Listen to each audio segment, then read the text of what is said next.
Trump నేనే India Pakistan యుద్ధం ఆపానంటే మోదీ గారు ఎందుకు నోరెప్పట్లేదు? అందుకనే మోదీజీ నేను ఫైట్ చేస్తా ట్రంప్ని. 2 సార్లు ఇంపీచ్ చేసాం, 2020లో అతి త్వరలో మరలా ఇంపీచ్ చేస్తాం, ఇంప్రిజన్మెంట్ ఇస్తాం. 2 నా బీసీ తమ్ముళ్ళందరికీ ఒక మాట అడుగుతున్నా, గద్దరాన్ని మీరు ఫాలో అవ్వరా? ఒక దళితుడై ఉండి ప్రజాశాంతి పార్టీ మాత్రమే బీసీ పార్టీ అని కాంగ్రెస్ వాళ్ళు అడిగిన పార్టీలో చేరారా? బీజేపీ నాయకులు అడిగిన పార్టీలో చేరారా? టీఆర్ఎస్ బీఆర్ఎస్ వాళ్ళు అడిగిన పార్టీలో చేరారా? 2022 అక్టోబర్ 6ని ప్రజాశాంతి పార్టీలోనూ చేరి 15 మీటింగులు పెట్టి ప్రజలకు శాంతి కావాలంటే, అభివృద్ధి కావాలంటే కేవలం మన బీసీ పెద్దన్న డాక్టర్ కేఏ పాల్ ద్వారా జరుగుతుంది. ఒక దళితుడిని అయ్యుండి నేను ఎందుకు చేరుతున్నానని గద్దరన్న మన పార్టీలో చేరారు. చనిపోయినంత వరకు ఎన్ని ఒత్తిళ్లు వచ్చినా కాంగ్రెస్ పార్టీలో చేరలేదు, బీఆర్ఎస్లో చేరలేదు, బీజేపీలో చేరలేదు. అది గద్దరన్నను ప్రేమించిన వాళ్ళందరూ, అంబేద్కర్ ఆశయాల్ని నెరవేర్చుదాం అన్నవారు అందరూ, అది మీరు కాంగ్రెస్ పార్టీలో ఉన్న బీజేపీలో ఉన్న బానిసలుగా ఉండకండి. మనం 50-60% ఉన్నాం. మనకి రాజ్యాధికారం రావాలి అంటే, అంబేద్కర్ ఆశయాలు నెరవేరాలి అంటే మీ బీసీ అన్నను 200 దేశాలు శాసించి 155 దేశాలు అభివృద్ధి చేసి 2007 జూన్ 8 నుంచి మీ కొరకు నేను పోరాడుతున్నా. ప్రపంచాన్ని విడిచిపెట్టి పల్లెకి వచ్చా. మునుగోడులో ముందు బీఆర్ఎస్ ఎన్నుకున్నాను. ఇప్పుడు ఆయన ఎవరో ఏ పార్టీయో కూడా తెలియదు మనకి. ఈరోజు కాంగ్రెస్లో ఉన్నాడు, రేపు బీజేపీ అంటాడు. మొన్న బీజేపీ నుంచి బయటకు వచ్చాడు నా తమ్ముడు మిత్రుడు. ఎందుకు రోజుకో పార్టీలు మారుతారు? పవన్ కళ్యాణ్ లాగా దశావతారాలు ఎత్తుతారు మీరు. రండి, నేను మీ కొరకు ఫైట్ చేస్తున్నా. ప్రాణమైనా పెడతా, బ్రతుకుంటే అభివృద్ధి చేస్తా. 3 ఈ బెట్టింగ్ యాప్లు ప్రధానమంత్రి గారికి నేను లేఖ రాశాను.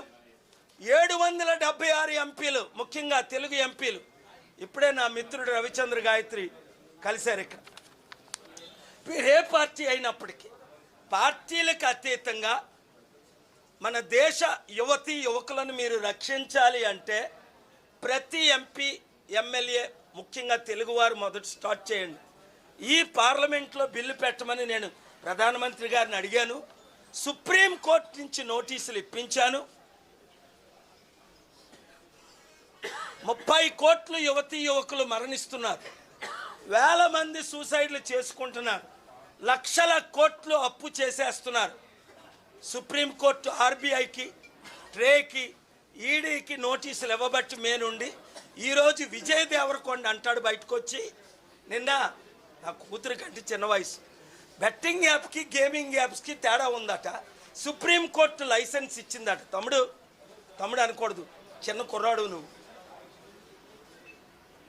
ఒక్కసారి ఆలోచించు, 30 కోట్ల మంది ప్రాణాలు పోతుంటే నీకు 10 కోట్లు అవసరమా బెట్టింగ్ యాప్ కొరకు, గేమింగ్ యాప్ కొరకు? అసలు నీకు తెలంగాణలో, ఆంధ్రాలో, కర్ణాటకలో గేమింగ్ యాప్లు ఇంక్లూడింగ్ Dream11 బ్యాన్ అయిందని తెలుసా? ఇమీడియట్గా నువ్వు నీతో పాటు ఈ పెద్దవారిని అందరినీ అరెస్టు చేయాలని తెలుసా? వీళ్ళకి సత్తా లేదు ఇప్పుడున్న ముఖ్యమంత్రులకి, ప్రధానమంత్రులకి. ప్రాణాలు కాపాడాలి అంటే ఇప్పుడైనా మీరు మారు మనసు పొందాలి, తప్పైందని చెప్పాలి. బెట్టింగ్ యాప్లని, గేమింగ్ యాప్లని game of skill, game of chance, ఇది కూడా తెలియదు ఆయనకి. గేమ్ ఆఫ్ స్కిల్ అంటే ఒక క్రికెటర్ అద్భుతంగా క్రికెట్ ఆడతాడు వారికి ఉన్న స్కిల్ని బట్టి, ఒక బాక్సర్ బాక్సింగ్, ఒక badminton player. Game of chance అంటే అది 100 మందిలో ఒకరు గెలుస్తారు, అది కంప్యూటరైజ్డ్. అది పల్లెటూరులో ఉన్న ఒక చిన్న కుర్రాడు యాప్ను వాడినా గెలవచ్చు.